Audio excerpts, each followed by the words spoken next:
gostaria de declarar algo com os irmãos nesta noite de hoje. Eu gostaria que os irmãos repetissem comigo. Deus tudo pode.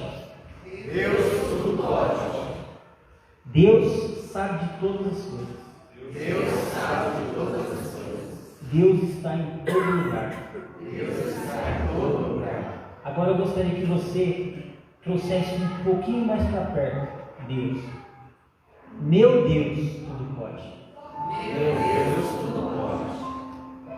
Meu Deus sabe de todas as coisas. Meu Deus sabe de todas as coisas. Eu não estou sozinho. Amém. Amém. Vamos à palavra do Senhor no livro de Jó. Amém. É muito importante a gente fazer essa declaração. E isso vai ser significante dentro da mensagem de hoje para compreendermos o que Deus quer tratar aos nossos corações nesta noite, no livro de Jó. Amém? O tema da mensagem a qual eu trago nesta noite de hoje, antes de iniciarmos a leitura, se chama permissão. Eu quero falar um pouco sobre isso. Quem aqui nunca disse assim, se Deus quiser? É muito comum se ouvir isso, né? Se Deus quiser eu vou. Se Deus permitir. A grande questão é como reagimos e como lidamos com a permissão de Deus em nossas vidas. E precisamos entender isso de fundamento. Por quê? Tudo se passa pela permissão de Deus. Absolutamente tudo se passa pela permissão de Deus. Nossas vidas, nossos sonhos, nossas vontades, nossos desejos, a vida dos nossos filhos, o nosso casamento, nossas alegrias, nossas tristezas, a saúde, a doença, tudo, absolutamente tudo, passa pela permissão de Deus. E como é comum ouvir nos dias de hoje alguém dizer assim, por que Deus permitiu que tal coisa acontecesse? E muitas vezes usamos essas frases diante de fatalidades, tragédias, coisas que não esperávamos, mas que muitas vezes acometem nossas vidas. De tal maneira que procuramos uma resposta, aonde questionamos muitas vezes a permissão de Deus. E nesta noite de hoje, através da palavra, vamos entender e compreender o que é a permissão de Deus em nossas vidas. E a importância, a sua relevância e a responsabilidade que temos de compreender isso. Porque muitas vezes, meus irmãos, confundimos a permissão de Deus com consequências. Existem aquelas coisas que são permissões de Deus, mas existem consequências que cometemos diante de ações erradas ou decisões equívocas que tomamos, que nos resultam também de uma mesma forma a permissão de Deus, mas não de uma maneira que gostaríamos. O livro no qual vamos expor nesta noite de hoje, para que possamos entender o que significa a permissão de Deus, é o livro de Jó. Através da história de Jó, vamos aprender sobre o sofrimento, sobre a fidelidade, vamos aprender sobre família. Família esta que está sendo agredida, violentada por um sistema covarde e cruel, que insiste constantemente e não descansa em atacar nossos lares, em destruir a vida dos nossos filhos. Através da história de Jó, vamos aprender a trazer isso para as nossas vidas e encontrar aqui um escape que pode nos livrar e nos libertar de muitos imprevistos indesejáveis em nossas vidas. Eu vou ler do capítulo 1, dos versículos 1 ao 22. Quem puder me acompanhar, pode acompanhar sentado, devido à leitura ser um pouco longa. Havia um homem na terra de Uz, cujo nome era Jó, e era este homem íntegro, reto e temente a Deus, e desviava-se do mal. E nasceram-lhe 7 filhos e 3 filhas. e o seu gado era de 7.000 ovelhas, 3.000 camelos, 500 juntas de boi e 500 jumentas. Eram também muitíssimos os servos a seu serviço, de maneira que este homem era maior do que todos os do Oriente. E iam seus filhos à casa uns dos outros, e faziam banquetes, cada um por sua vez, e mandavam convidar as suas 3 irmãs a comerem e beberem com eles. Sucedia, pois, que, decorrido o turno de dias de seus banquetes, enviava Jó e os santificava, e se levantava de madrugada e oferecia holocaustos segundo o número de todos eles. Porque dizia Jó: porventura pecaram meus filhos e amaldiçoaram a Deus no seu coração. Assim fazia Jó continuamente. E num dia em que os filhos de Deus vieram apresentar-se perante o Senhor, veio também Satanás entre eles. Então o Senhor disse a Satanás: de onde vens? E Satanás respondeu ao Senhor e disse: de rodear a terra e passear por ela. E disse o Senhor a Satanás: observaste tu a meu servo Jó? Porque ninguém há na terra semelhante a ele, homem íntegro, reto, temente a Deus, e que se desvia de todo mal. Então respondeu Satanás ao Senhor e disse: porventura teme Jó a Deus em vão? Porventura tu não cercaste de sede a ele e a sua casa e a tudo quanto tem? A obra de suas mãos abençoaste, e o seu gado se tem aumentado na terra. Mas estende a tua mão e toca-lhe em tudo quanto tem, e verás se não blasfema contra ti na tua face. E disse o Senhor a Satanás: eis que tudo quanto tem está na sua mão, somente contra ele não estende a tua mão. E Satanás saiu da presença do Senhor. E sucedeu um dia em que seus filhos e suas filhas comiam e bebiam vinho na casa de seu irmão primogênito, que veio o mensageiro a Jó e lhe disse: os bois lavravam e as jumentas pastavam junto a eles, e deram sobre eles os sabeus e os tomaram, e aos servos feriram a fio da espada, e só eu escapei para trazer-te a nova. Estando este ainda falando, veio outro e disse: fogo de Deus caiu do céu e queimou as ovelhas e os servos os consumiu, e só eu escapei para trazer-te a nova. Estando ainda este falando, veio outro e disse: ordenando os caldeus 3 tropas, deram sobre os camelos e os tomaram, e aos servos feriram o fio da espada, e só eu escapei para trazer-te a nova.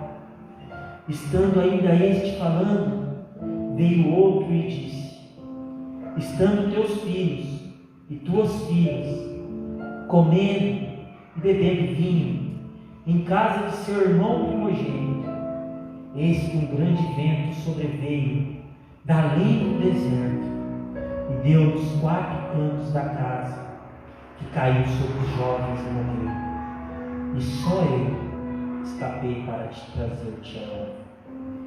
Então Jó se levantou e rasgou o seu manto e rapou a sua cabeça e se lançou em terra e adorou. E disse: nu saí do ventre de minha mãe, e nu tornarei para lá. O Senhor deu, e o Senhor o tomou. Bendito seja o nome do Senhor. E em tudo isso, Jó não pecou, nem atribuiu a Deus falta alguma. Amém? De certo você já deve ter ouvido alguém dizer: é preciso ter a paciência de Jó. Isso é algo muito corriqueiro do Senhor. Todos aconselham a ter a paciência de Jó. A grande questão é que ninguém quer viver o que Jó viveu. E por que Jó viveu tudo isso? Por que Jó teve que sofrer tantas coisas? Um homem íntegro, reto, um homem justo, que o próprio Deus testificava sobre ele. Isso nos leva a fazer muitas perguntas, até mesmo sobre nossas vidas. Por que coisas ruins acontecem com pessoas boas? Por que muitas vezes coisas nos surpreendem e parece que vêm para a nossa destruição? Será que existe uma injustiça estabelecida sobre nossas vidas, na qual todos teremos que passar? Será esse o deserto que todo servo, todo filho, todo cristão, toda criança, todo jovem, todo idoso precisa trilhar? Vejamos aqui no versículo 1 que a Bíblia testifica sobre a integridade de Jó. Jó era um homem íntegro, e esse íntegro dele vem de um tempo integral de sua vida constante, alguém que vivia uma vida de prudência, que o tempo todo se desviava do mal, alguém que vivia um temor a Deus, e o próprio Deus testificava sobre essa retidão de Jó. No versículo 2, a Bíblia relata que os 7 filhos e as 3 filhas de Jó ali foram nascendo, e ele foi criando um a um, e ali eles foram se desenvolvendo, crescendo, e ele foi ali, administrando sua família.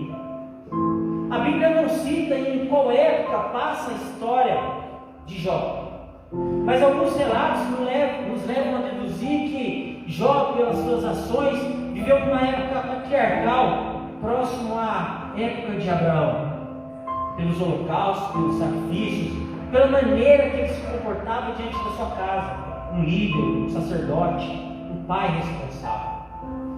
Os filhos de Jó nasceram e cresceram e foram se desenvolvendo, entrando na adolescência, e ali já se tornaram adultos, e cada um foi ter a sua casa, cada um foi morar no seu lar.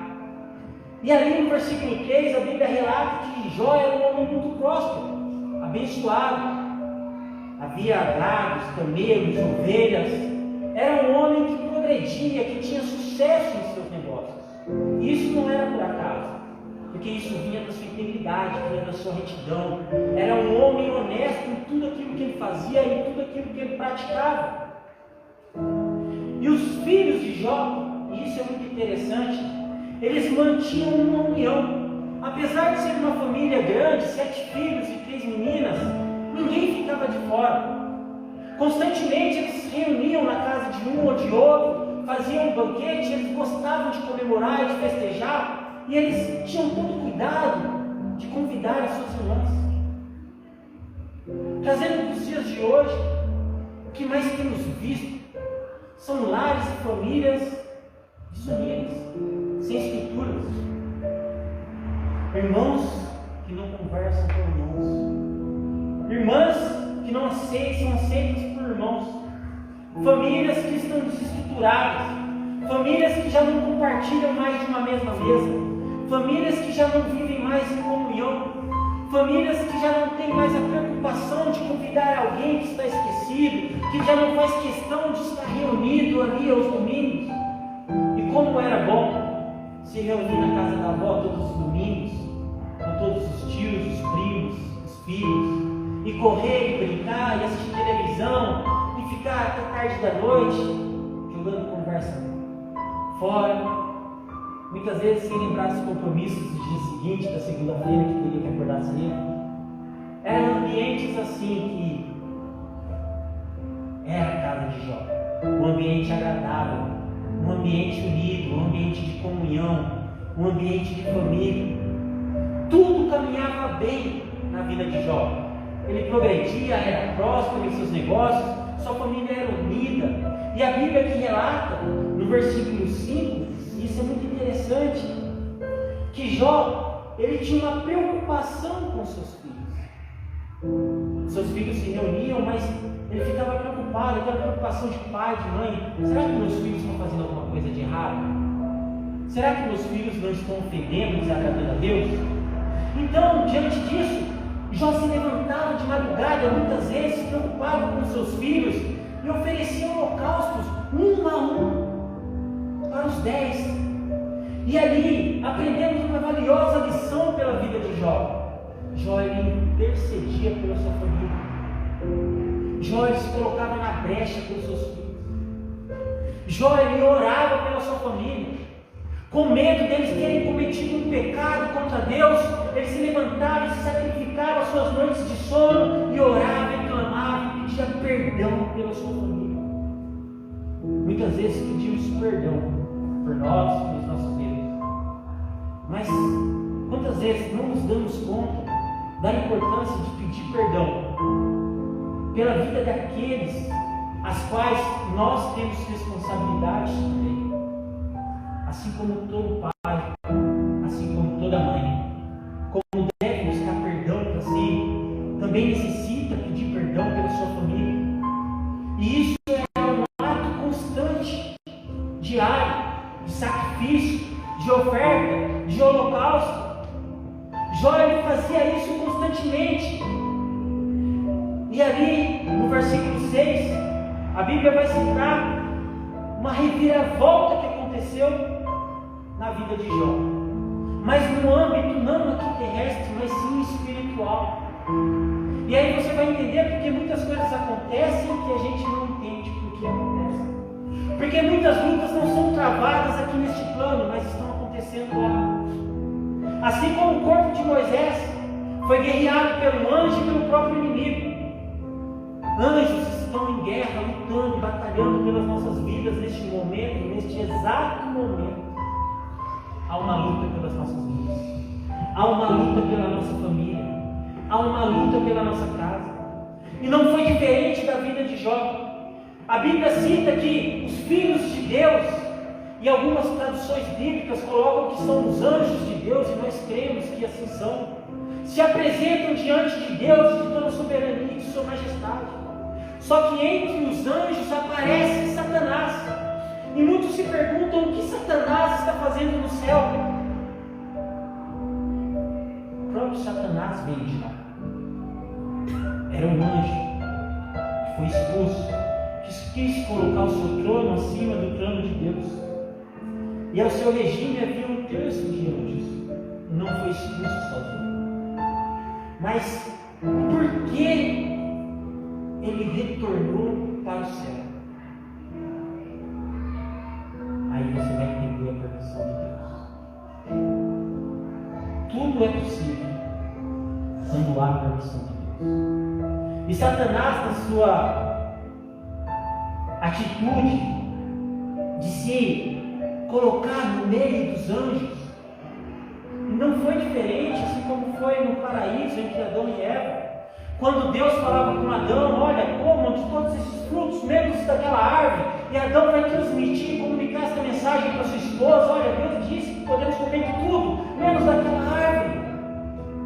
Ali só não estavam eles apenas. Satanás estava ali ouvindo.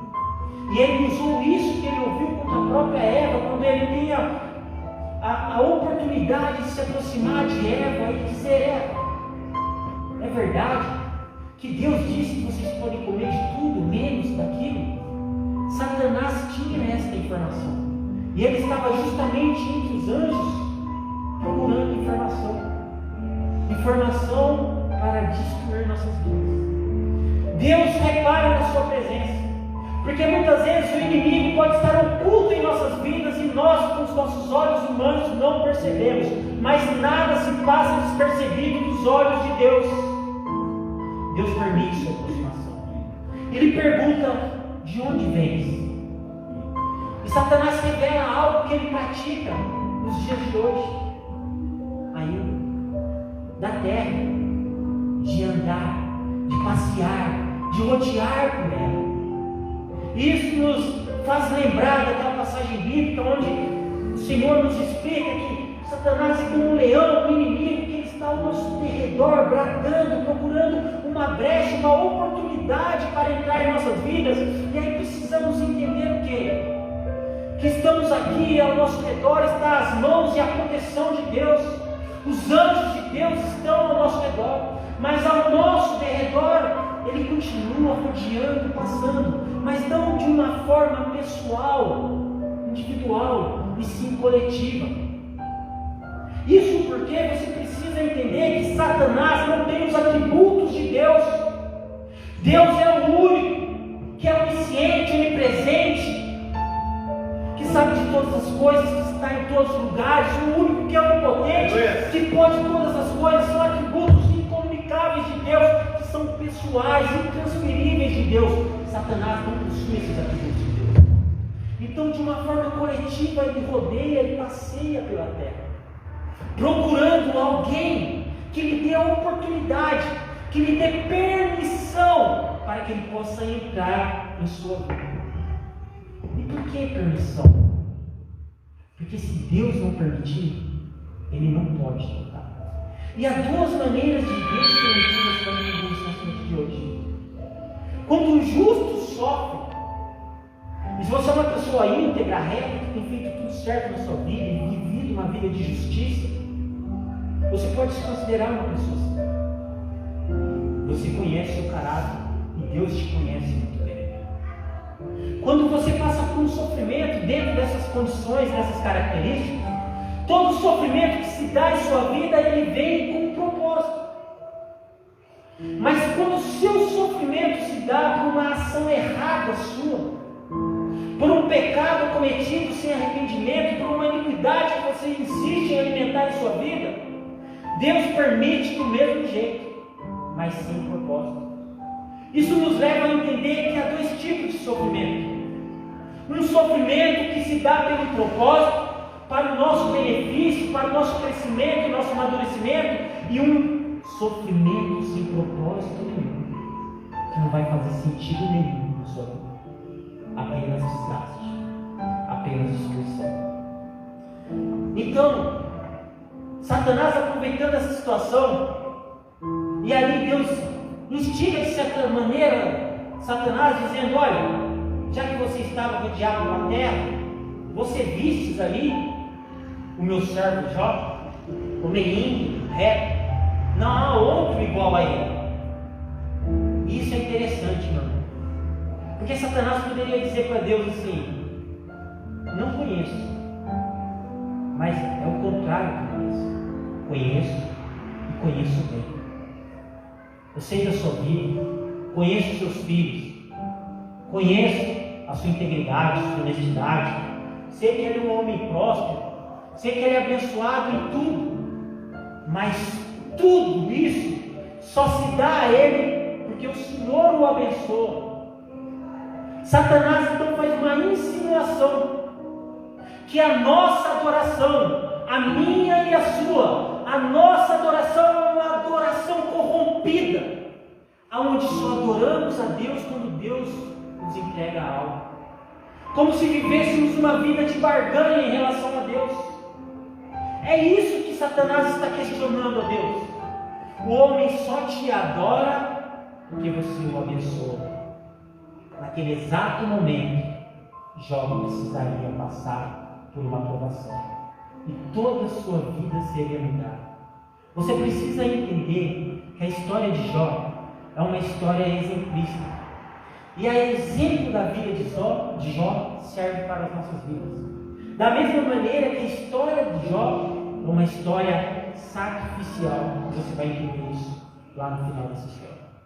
Meu irmão, minha irmã, a partir daquele momento que Satanás, ele instiga da mesma maneira Deus, desafiando o Senhor daquele propósito, dizendo: olha, o Senhor o abençoa, por isso que ele é assim, por isso que ele é fiel.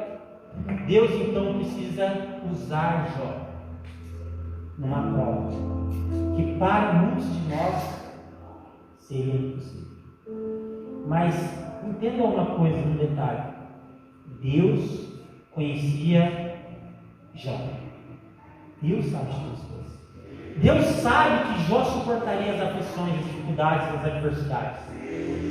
Deus sabe que Jó passaria por todas essas situações. Deus não permite um fardo ao ponto que você não possa carregá-lo. Aí que está a diferença do sofrimento do justo. Se está doendo, está ferindo, está machucando, mas você está de acordo com a vontade de Deus, este fardo momentâneo no qual você tem carregado vai ser para o seu crescimento, vai ser para o exemplo dos seus filhos, vai ser para o testemunho para outras vidas. Você está sendo usado por Deus em meio ao sofrimento. E foi exatamente isso que aconteceu com Jó.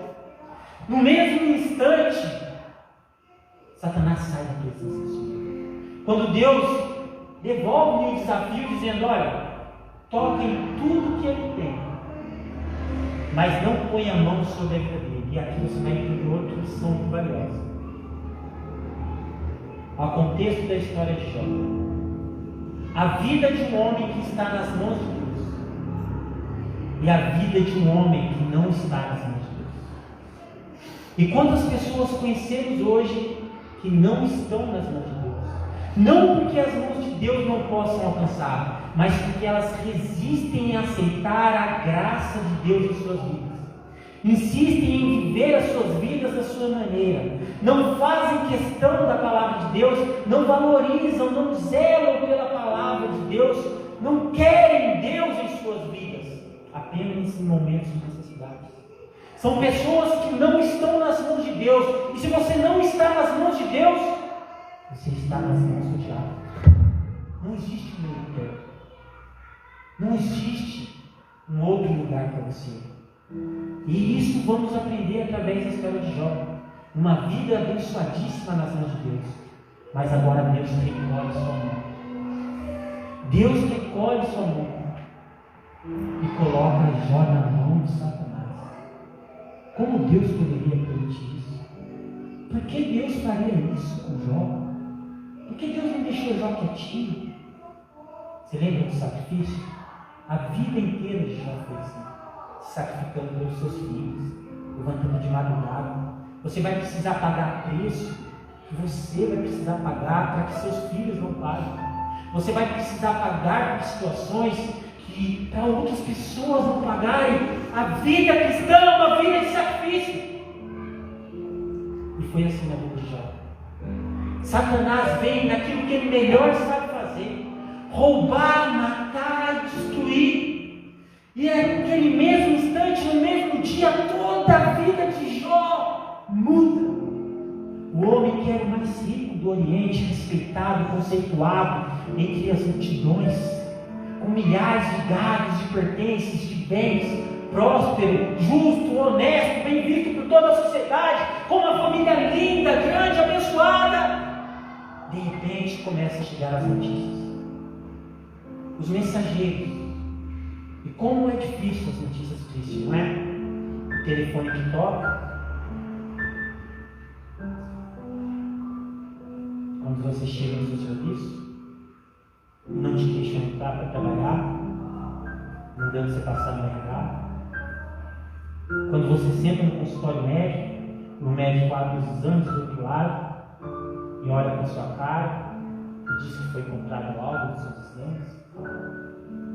Quando seu filho senta com você numa mesa, olha nos seus olhos e diz que não tem mais vontade de viver. Como é difícil as notícias tristes. Algumas semanas atrás nós perdemos uma amiga muito querida que participava da nossa célula, a Dona Fátima.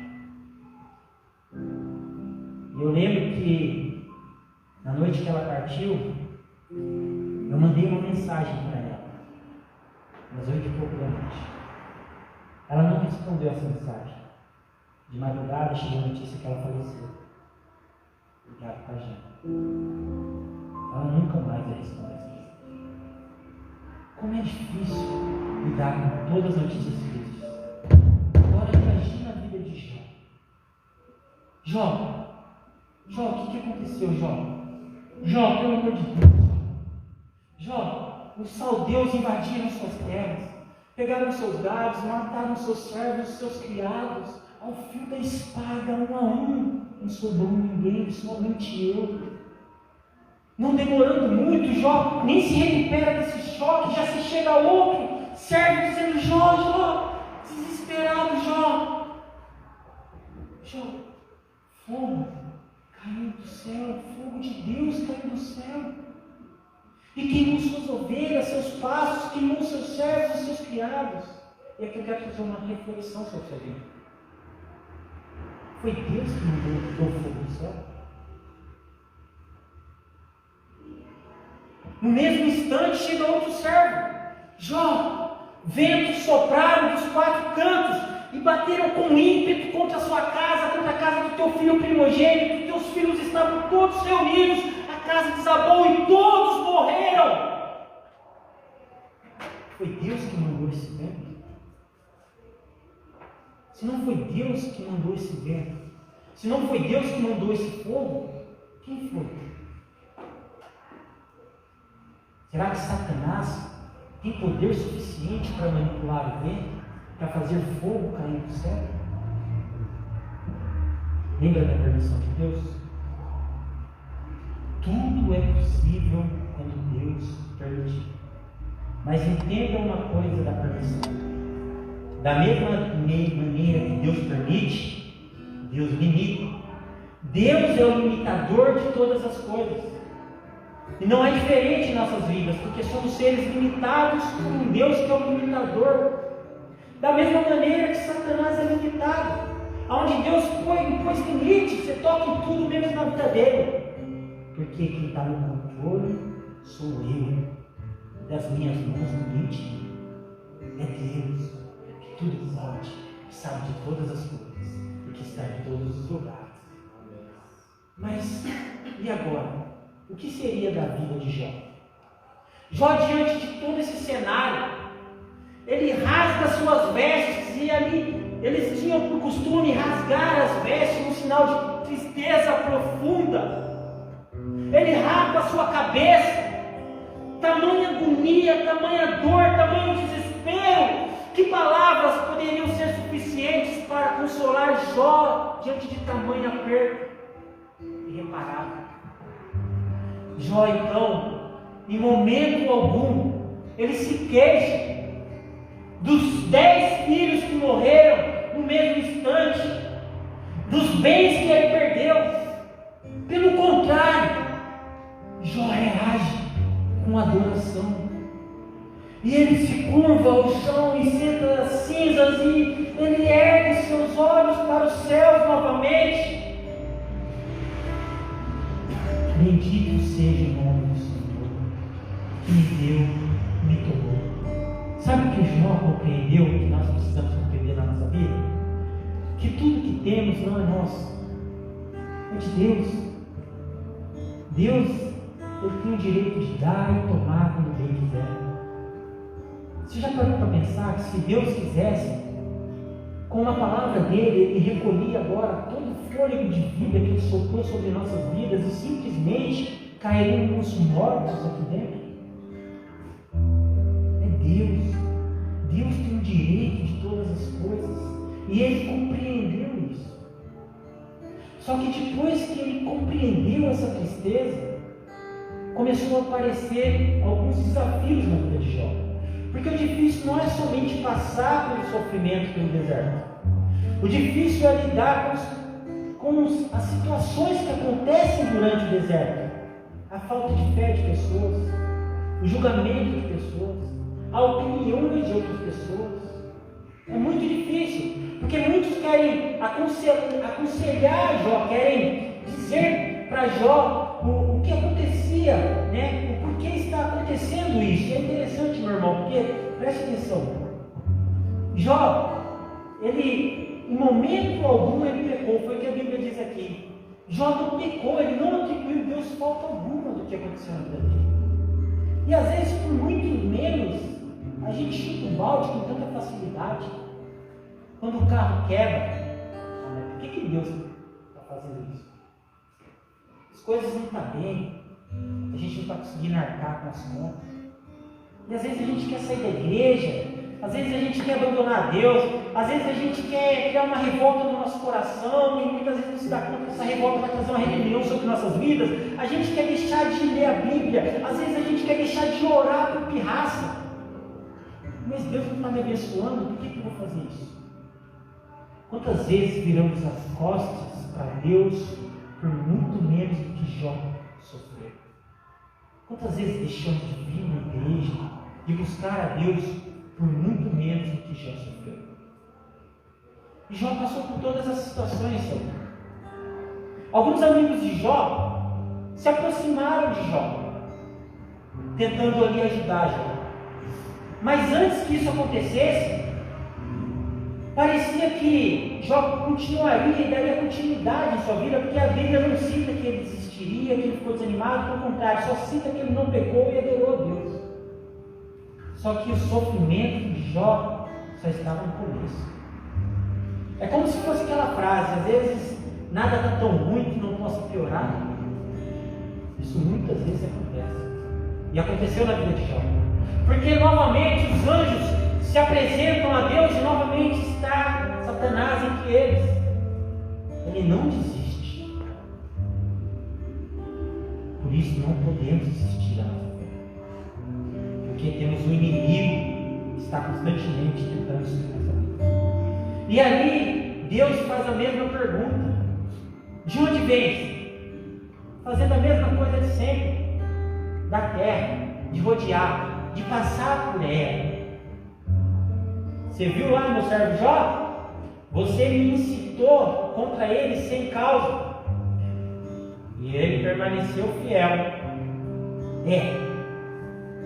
Mas pele por pele, que se você tocar na saúde dele e ferir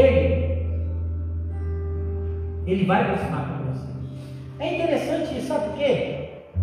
Satanás reconhecia que Jó estava nas mãos de Deus. E que se Deus não permitisse, ele não poderia avançar.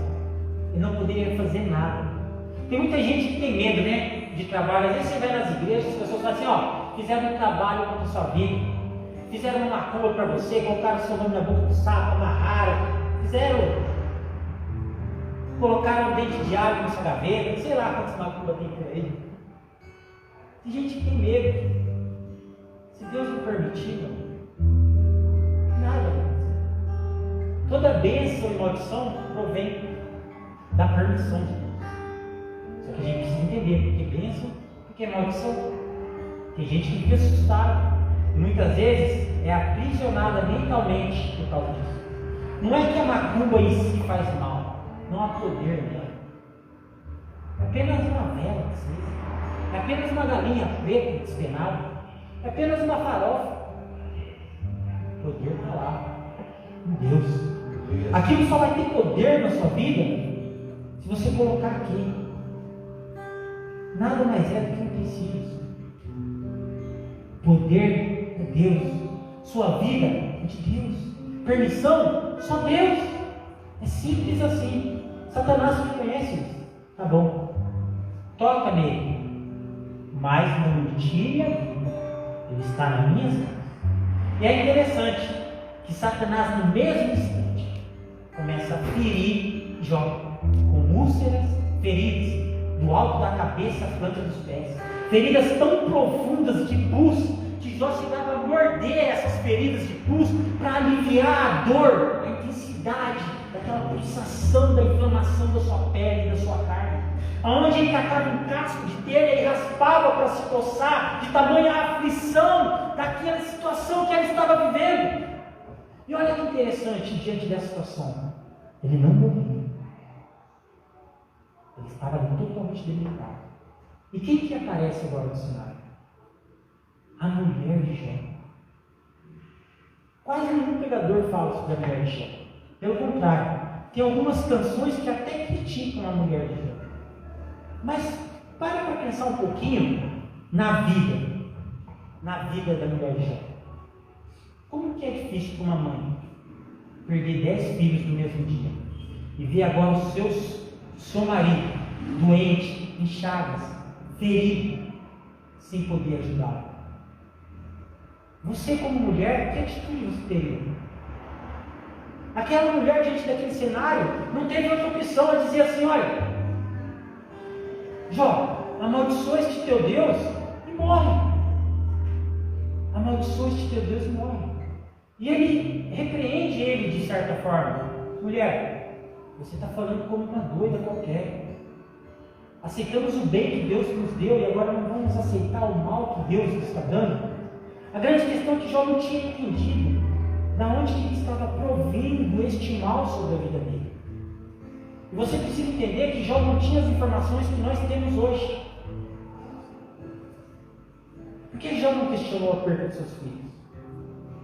Jó permaneceu ali. Os amigos de Jó, eles foram até Jó e tentaram aconselhar e consolar Jó. Passaram 7 dias em luto com Jó, jejuando com Jó, em silêncio. Não havia palavras para consolar, Jó estava inconsolável. Passando esses 7 dias, Jó quebrou o silêncio e começou a questionar sua própria vida, amaldiçoando sua própria vida, dizendo assim: maldito o dia que eu nasci.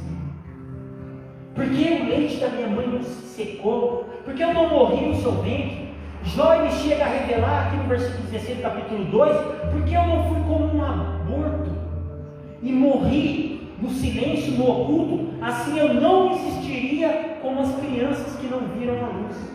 Aqui revela uma característica de Jó. Jó não tinha muito conhecimento sobre o que acontece com a vida após a morte.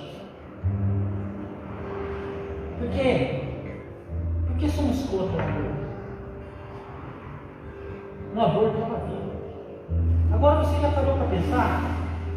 Como esse aborto que não teve direito a vir à vida, que foi precipitado por atitudes humanas, ele vai se encontrar no céu? Qual seria o seu formato? A Bíblia nos relata que no céu teremos um novo corpo, um corpo glorificado e santificado, semelhante ao corpo da idade de Cristo glorificado e ressuscitado. Por isso fomos feitos à semelhança do Senhor.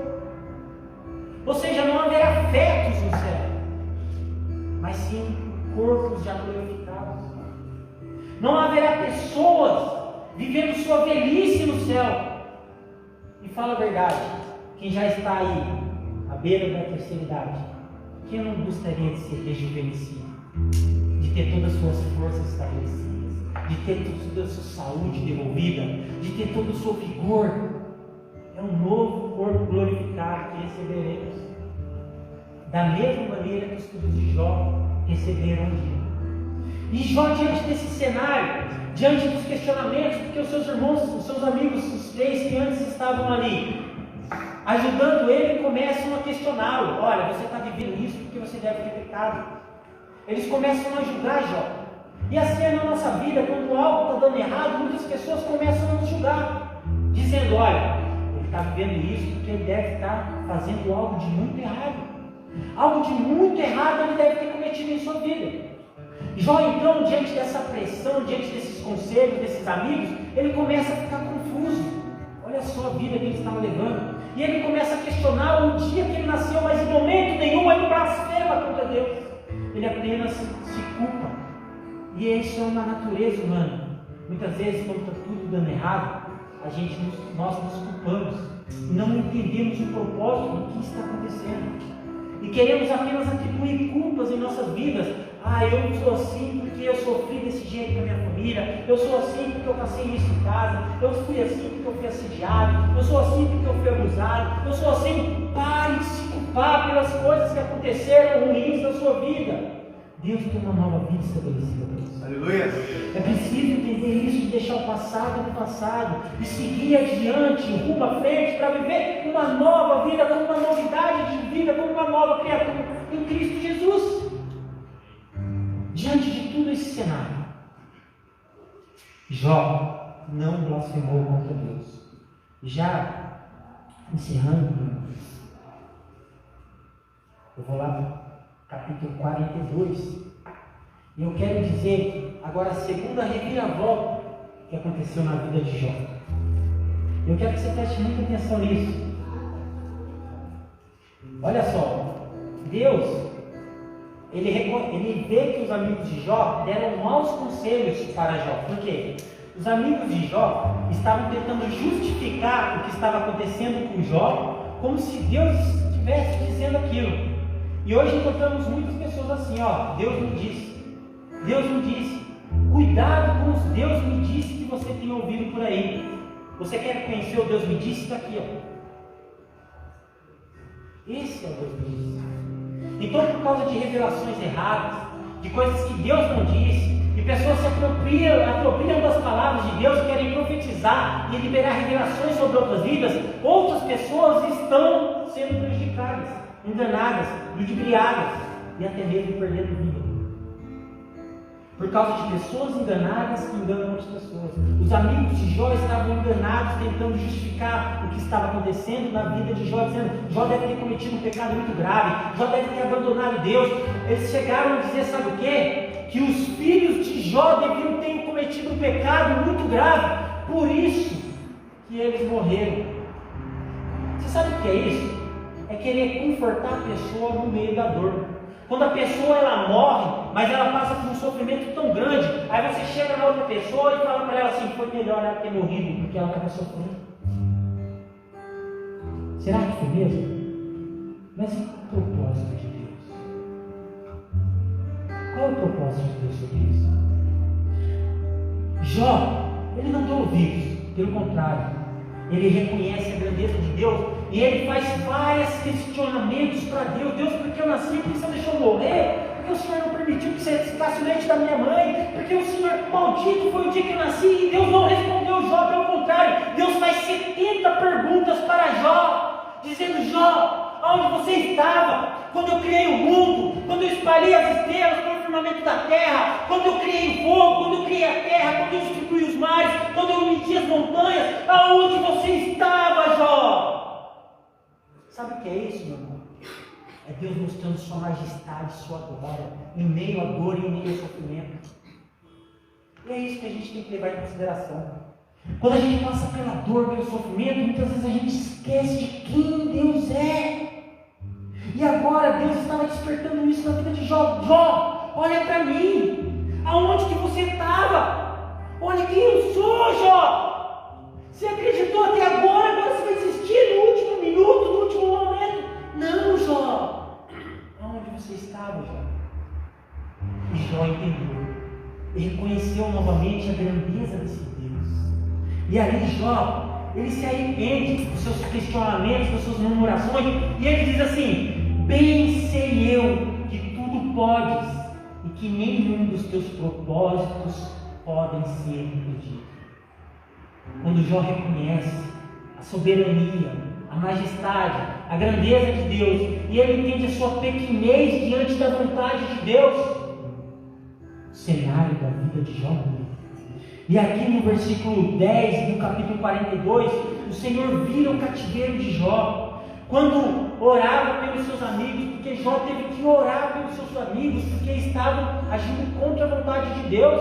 Deus fala o que para os seus amigos? Os amigos de Jó: olha, peguem 7 novilhos, levem, ofereçam o sacrifício e peçam para que Jó ore por vocês. Porque Jó me compreendeu. Porque Jó, sim, ele entendeu o meu propósito. E Jó teve que orar, mesmo em meio à dor, debilitado pelos seus amigos. E Jó fez aquela oração. Fez a oração pelos seus amigos. E ali, o cativeiro de Jó foi quebrado, foi rompido. Então vieram a ele todos os seus irmãos e todas as suas irmãs, a sua família, os seus parentes, foram reaproximando-se novamente de Jó, e todos dantes o conheceram, comeram com ele pão na sua casa, e se condoeram com ele, e consolaram ele acerca de todo o mal que o Senhor lhe havia enviado. A cada um deles lhe deu uma peça de dinheiro e um pendente de ouro, e assim abençoou o Senhor o último estado de Jó, mais do que o primeiro, pois teve 14.000 ovelhas, tudo em dobro, 6.000 camelos, 1.000 juntas de bois, 1.000 jumentas. Também teve 7 filhos e 3 filhas, e chamou o nome da primeira Gemima, e o nome da segunda Kézia, e o nome da terceira Queriacuc. E em toda a terra não se acharam mulheres tão formosas como as filhas de Jó. E seu pai lhes deu herança entre seus irmãos. Depois disto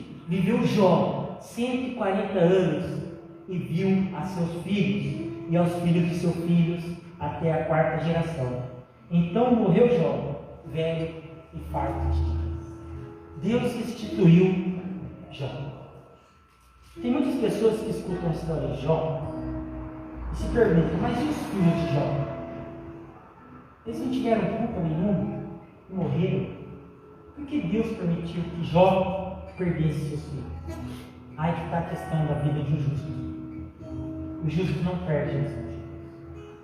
Jó não perdeu seus filhos. Seus filhos foram guardados, recolhidos, salvos. Perdemos nossos filhos quando eles são condenados por inferno. Mas no céu, ninguém se perde. Hoje Jó desfruta da presença e da companhia, não somente desses 10 filhos que partiram naquele momento, mas desses outros 10 que vieram posteriormente. E a Bíblia nos ensina isso, meus irmãos, que no céu moraremos em moradas, mansões construídas por mãos, por ouro puro, e que as coisas que foram ligadas aqui na terra serão ligadas no céu, de uma forma, de uma maneira diferente, não mais numa condição de filho e pai, mas de uma condição de família única. Todos filhos de um único Pai, todos filhos de um único Deus. E o que eu quero dizer para você com essa mensagem dessa noite de hoje? Da importância de você lembrar de Deus. Lembrar de Deus nos momentos de aflições. Lembrar de Deus nos momentos que as coisas apertam, que não estão dando certo. Lembrar de Deus no momento que não entendemos as permissões de Deus em nossas vidas. E buscarmos a vontade de Deus, tendo a certeza no nosso coração que Deus, assim como declaramos, sabe de todas as coisas. No final da história de Jó, a lição que fica para nós é esta: que Deus permitiu que Jó passasse por tudo isso, para que pudéssemos hoje, eu e você, ver um exemplo da vida de um homem que está nas mãos de Deus e o que acontece com a vida de quem não está nas mãos de Deus. Está nas mãos de Satanás.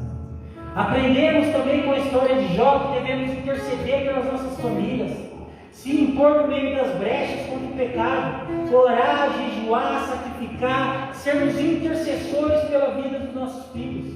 Aprendemos com a história de Jó que não devemos retroceder jamais diante da nossa fé, porque apesar de Jó perder tudo que ele tinha, uma coisa ele não perdeu: a sua fé, a sua fidelidade em Deus. E se existe uma coisa que vai derrotar o inimigo que está sobre sua vida, te afligindo hoje, é a sua fidelidade a Deus, a fidelidade sua a Deus, seja financeira, seja espiritual, seja física. A sua fidelidade a Deus é o que anula a ação do inimigo em sua vida. Se Deus permitir que você passe por provas e aflições, porque isso todo mundo passa, e nós sabemos, porque Jesus disse que passaríamos, mas que ainda assim deveríamos ter bom ânimo, porque Ele venceu o mundo, e porque Ele venceu, fez de nós mais que vencedores. Devemos entender que ainda que passemos por aflições, devemos permanecer fiéis a Deus e à palavra de Deus, porque assim entenderemos que diante da fidelidade existe um propósito sobre toda dor, sobre todo sofrimento.